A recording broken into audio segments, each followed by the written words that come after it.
Super Day was, they flew me to New York, and it was with three kind of, 45 or so minute interviews in person. And the first one was with the COO of a group. And I was like, holy cow, this is like a C-suite kind of thing. Like, this person is super senior and I'm a sophomore basically. I'm like, it was intimidating, but she was, I cannot exaggerate this enough, the nicest person I've ever spoken to. She was so helpful, and she was so informative and was ready to be a mentor, was ready to help me learn and give me good guidance. Even in the interview, you felt like that?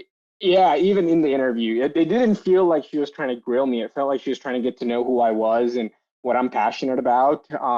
So how did you come across as not closed-minded, like narrow, or how should I say, laser-driven, focused finance guy? How did you come across as like more of a normal human being? No, just kidding. I didn't. I don't think I did. Do you think it hurt you with the interview with her? Do you think she was looking for the more well-rounded person? No.